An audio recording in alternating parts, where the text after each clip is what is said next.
Alors, comme c'est notre habitude, nous allons être capables de procéder avec l'enseignement de la parole de Dieu. Et ce matin, j'aimerais que vous puissiez considérer avec moi le fait que parfois ça peut arriver, même à des chrétiens, que vous avez des problèmes. Ça vous arrive? Si vous n'avez pas de problème, considérez des défis spéciaux.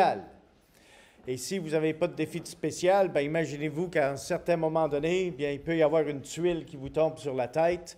Pourquoi ces choses-là arrivent? Eh bien, qu'est-ce que Dieu veut nous enseigner à travers vos problèmes?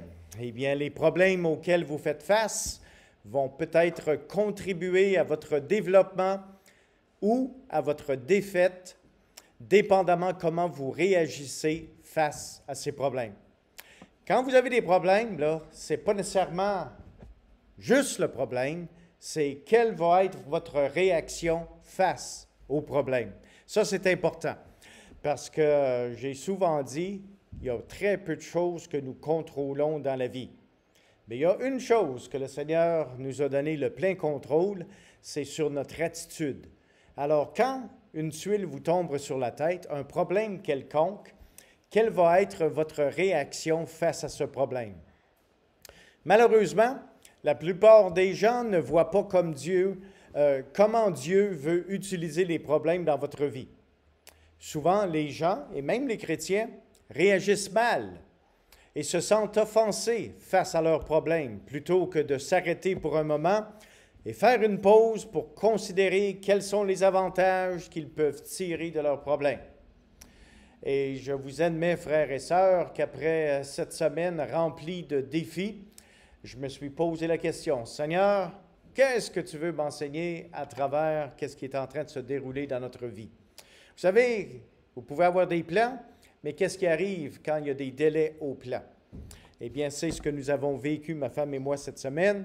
Et le Seigneur, non seulement a répondu aux prières, mais a donné sa provision aussi. Alors, j'aimerais qu'on puisse considérer ce matin ensemble 5 raisons bibliques. Et il y en a peut-être plus, mais il y en a au moins 5 raisons bibliques pour lesquelles Dieu permet que vous ayez des problèmes dans votre vie. La première, Dieu utilise des problèmes pour vous diriger. Vous savez, nous, en tant que chrétiens, des fois, on devient trop confortable. Mais le Seigneur veut nous diriger soit dans un endroit différent, soit dans un ministère différent, soit dans un aspect de la vie, mais on est tellement confortable là où on est que le Seigneur doit nous envoyer quelques problèmes pour qu'on puisse avoir son attention. Eh bien, parfois, Dieu doit allumer un feu sous notre niveau de confort pour nous déplacer. Les problèmes nous pointent souvent dans une nouvelle direction et nous motivent de considérer un changement. Est-ce que Dieu essaie d'obtenir votre attention? Je me rappelle d'un passage du livre des Psaumes. Celui-ci se trouve dans le livre des Psaumes au chapitre 20. Et je vous inviterai de tourner avec moi dans ce passage. Le livre, ce n'est pas les Psaumes, c'est les Proverbes. Proverbes chapitre 20. Et le verset 30.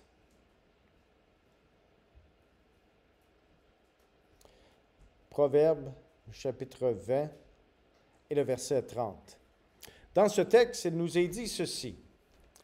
Les plaies d'une blessure sont un remède. Des fois, le Seigneur veut juste corriger quelque chose dans notre vie, puis il nous envoie des petites blessures. Mais ces blessures-là sont des remèdes.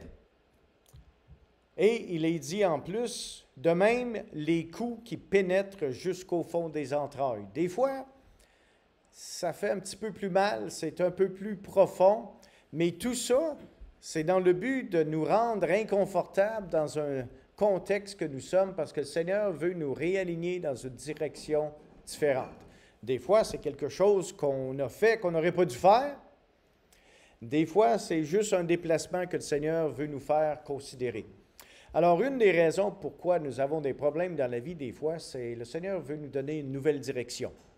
Souvenons-nous de ceci et posons-nous la question ce matin. Est-ce que le Seigneur veut me diriger dans un domaine différent que ce que je fais présentement? Il y a un deuxième Une deuxième raison, c'est que Dieu utilise les problèmes pour vous inspecter. Ce n'est pas parce que le Seigneur ne sait pas qui vous êtes ou qu'est-ce que vous avez à l'intérieur, mais souvent une inspection va vous révéler à vous-même qu'est-ce que vous êtes vraiment à l'intérieur. Puis des fois, c'est pas tout à fait aussi beau qu'on aimerait. Alors, les gens sont comme des sacs de thé. Si vous voulez savoir ce qui est à l'intérieur d'eux, vous avez juste à les laisser tremper dans l'eau chaude. Puis, quand vous voyez la couleur du thé qui a été trempé à l'eau chaude, c'est là vraiment que vous voyez quelle sorte de personne vous êtes. Puis, si le Seigneur doit vous inspecter, bien, tout ce qu'il a à faire, c'est de vous prendre, puis comme un sac de thé, vous faire tremper dans l'eau chaude. Et là, qu'est-ce qui va ressortir? Quelle couleur le thé va être? Les effets de votre caractère intérieur vont ressortir sous l'effet de l'eau chaude comme le sac de thé.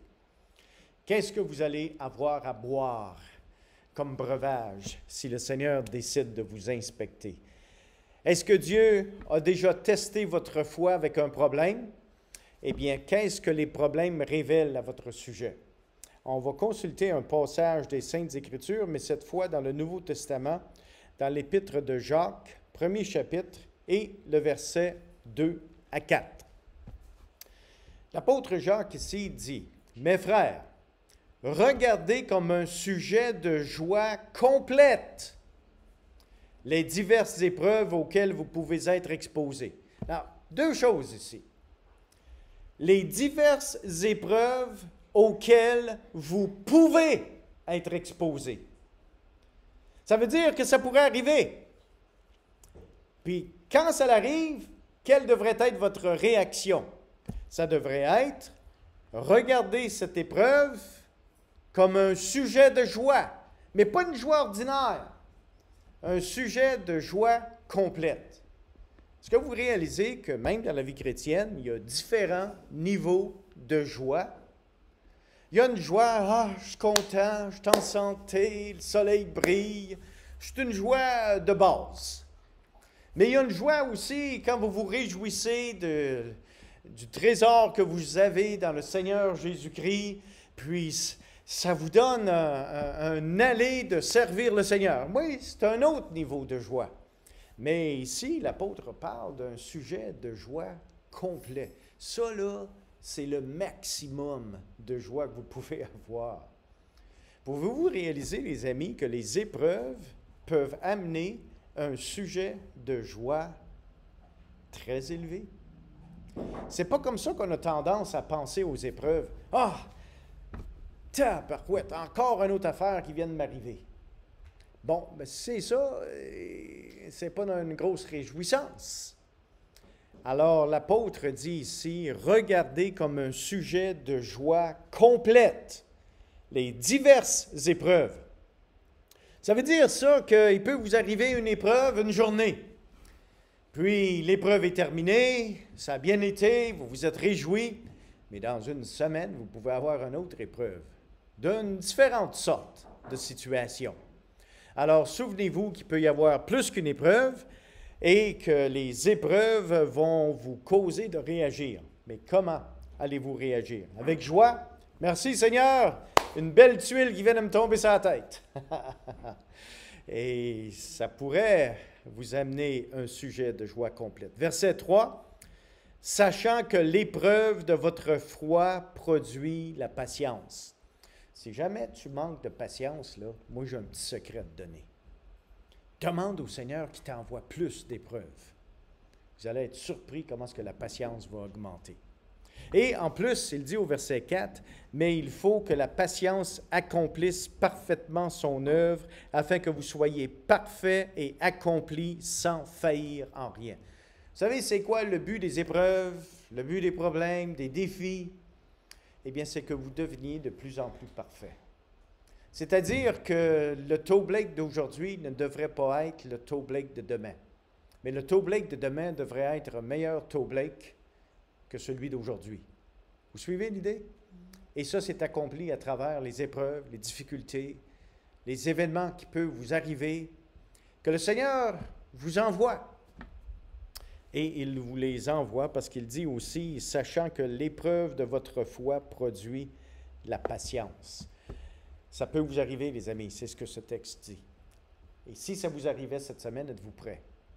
Dire, ah, ouais, justement, j'ai entendu parler à l'Église cette semaine que le Seigneur va peut-être m'envoyer une épreuve cette semaine. Et comment je vais réagir à cette épreuve? Une autre raison pour laquelle le Seigneur envoie des épreuves à ses enfants, eh bien, c'est qu'il utilise les problèmes pour vous corriger. Certaines leçons sont apprises seulement à travers la douleur et l'échec. Il y a du monde qui apprennent de même. Il y a du monde, là, tu peux juste leur donner une instruction, dire « Fais pas ça, là, parce que si tu le fais, là, telle ou telle chose va arriver. » OK, j'ai compris. Ils le feront jamais. Il y a du monde de même. Mais il y a du monde qui ne sont pas de même. Il y a du monde que tu as beau leur dire, tu as beau leur donner l'instruction de qu'est-ce même qui pourrait découler, mais il faut qu'ils le fassent. Il faut qu'ils le fassent parce que c'est le seul moyen qu'ils apprennent. Ça fait que ça fait du monde qu'à un moment donné, bien, ils ont certaines douleurs qui arrivent dans la vie. C'est parce que le Seigneur veut les corriger. Eh bien, c'est possible que comme un enfant, vos parents vous ont dit de ne pas toucher au poêle chaud, mais vous avez appris seulement après vous avoir brûlé. Il y a du monde qui apprennent juste par expérience et non pas par connaissance. Parfois, nous apprenons la valeur de quelque chose, que ce soit la santé, l'argent ou une relation, seulement après l'avoir perdu. Remarquez bien ce que le psaume 119 nous dit. Le psaume 119. Et on veut aller au verset 71. Le psaume 119, le verset 71. « Il est bon d'être humilié. » Oh! Oh! Êtes-vous prêts de dire amen à ça? Si on dit amen à ça, on n'a pas tendance à le dire trop fort. « Afin que j'apprenne tes statuts. Mieux vaut pour moi la loi de ta bouche que 1000 objets d'or et d'argent. Tes mains m'ont créé, elles m'ont formé. Donne-moi l'intelligence pour que j'apprenne tes commandements. » Et c'est ma prière. Seigneur, donne-moi d'apprendre par instruction plutôt que d'apprendre par expérience. Et c'est là que ça fait mal souvent. Alors, le Seigneur veut parfois nous corriger et nous donner un contexte dans lequel nous pouvons apprendre. Dieu utilise parfois des problèmes également pour vous protéger. Il y a des fois qu'on ne réalise pas que les problèmes qui nous arrivent, c'est pour notre propre protection. Et c'est arrivé dans la parole de Dieu plus d'une fois, mais une entre autres dans le livre de Genèse. Un problème peut être une bénédiction déguisée pour vous protéger du mal qui aurait pu être pire. Regardons un passage dans le livre de Genèse. Genèse chapitre 50 et le verset 20. Genèse chapitre 50 et le verset 20. Et ici, c'est l'histoire de Joseph. Joseph avait eu la faveur de son père. Joseph était fils de son père, mais il y avait aussi des frères, puis ses frères ne l'aimaient pas, mais son père le favorisait. Puis à un moment donné, son père, en le favorisant, lui a fait une tunique de plusieurs couleurs. Ses frères, en étant jaloux, ils ont fini par le tuer, baigner la tunique dans le sang d'un chevreau, puis renvoyer la tunique au père, puis dire « Regarde, ton fils a été déchiré. » Mais eux ont pris le fils, l'ont mis dans un puits, et finalement, il y en a un de la gang qui a eu un peu plus de bon sens que les autres, il l'a retiré du puits. Finalement, ils l'ont vendu en esclavage. Il a fini par perdre son deuxième manteau avec la femme de Potiphar, et suivant cet épisode, il a été jeté en prison. Puis finalement, il a été sorti de prison par Pharaon et il est devenu numéro 2 dans la direction de l'Égypte. Parlez-moi d'une situation dans la vie d'une personne. Une tuile après un autre, puis tu n'as rien fait pour le mériter, mais ça t'arrive dessus. Eh bien ici, finalement, dans ce texte de Genèse, maintenant, les frères, la famille a été ou sera déménagée dans le contexte d'Égypte. et Joseph prend soin d'eux. Puis là, maintenant, les frères, ils ont peur parce que leur frère qui avait voulu tuer était maintenant devenu le deuxième en pouvoir en Égypte. Il avait peur qu'il puisse leur faire la passe. Ça fait qu'il dit ici à ses frères, il dit, vous aviez mérité de me faire du mal, médité, excusez, de me faire du mal. Dieu l'a changé en bien pour accomplir ce qui arrive aujourd'hui, pour sauver la vie à un peuple nombreux. Souvenez-vous du fait que des fois, le Seigneur vous envoie quelque chose qui, au début, ça n'a pas l'air à être une super de grosse bénédiction. En fait, ça a l'air d'être une tuile qui vous tombe dessus. Mais c'est possible que le Seigneur vous envoie ça pour vous protéger de quelque chose, puis plus tard, bien, la bénédiction viendra. Alors, c'est une des autres raisons que nous voyons dans la parole de Dieu. Cinquièmement, Dieu utilise les problèmes pour vous perfectionner. Ah, oui, savez-vous que chacun de nous a encore de l'espace dans notre vie pour devenir meilleur, plus à l'image de Christ? Parce que si vous êtes la même personne que vous étiez l'an passé à ce temps-ci, je me préoccupe de votre vie spirituelle, il faut qu'il y ait de l'amélioration. Eh bien, les problèmes ont le potentiel de bâtir votre caractère si vous le permettez. Souvenez-vous, c'est une attitude de cœur. Dieu est beaucoup plus intéressé dans votre caractère que dans votre confort. Il y a des fois, là, je ne sais pas pourquoi, mais on pense que parce qu'on est chrétien, que tout ce qu'on va avoir dans la vie chrétienne, ça va être bénédiction après bénédiction après bénédiction après bénédiction. On va être de plus en plus confortable, ça va aller de mieux en mieux. Mais ça, vous savez, ça n'a jamais été quelque chose qui nous a été promis ici-bas sur terre. Puis souvent, il faut réaliser que Dieu est beaucoup plus intéressé de bâtir notre caractère que de bâtir notre confort. Dieu est beaucoup plus intéressé dans votre bonne conduite que dans l'épaisseur de votre coussin monétaire. J'écoutais ce matin, en faisant ma run de journaux, le livre d'Ecclésiaste. Et je n'ai pas eu le temps de retracer le passage, mais ça disait en essence que c'est beaucoup mieux d'avoir une main remplie avec la paix que d'avoir les deux mains remplies, mais remplies aussi de malédiction. Alors, à un moment donné, il faut se dire, OK, Seigneur, je vais être satisfait avec ce que tu m'accordes et le Seigneur va continuer de bâtir notre conduite. Votre rapport avec Dieu et votre caractère sont les deux seules choses que vous allez prendre avec vous dans l'éternité. Romains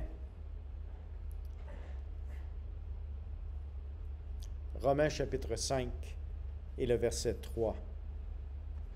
Bien plus, nous nous glorifions même des afflictions, sachant que l'affliction produit la persévérance. Lequel d'entre nous, vraiment, quand nous sommes affligés, on a tendance à dire, « Seigneur, gloire à ton nom! Gloire à ton nom, Seigneur, parce que je suis affligé. » L'affliction produit la persévérance. C'est ce que j'ai réalisé dans la situation du projet de la station de radio que nous avons maintenant à Brownsburg. Un projet qui a été débuté il y a quoi? 3, 4 ans presque? Mais à travers la persévérance, à travers les difficultés, à travers les applications, à travers le rejet du CRTC initial, on aurait eu sujet de se décourager et de lâcher prise et de dire, bon, on va faire autre chose. Mais le Seigneur, à travers la persévérance, a permis que la station de radio débute.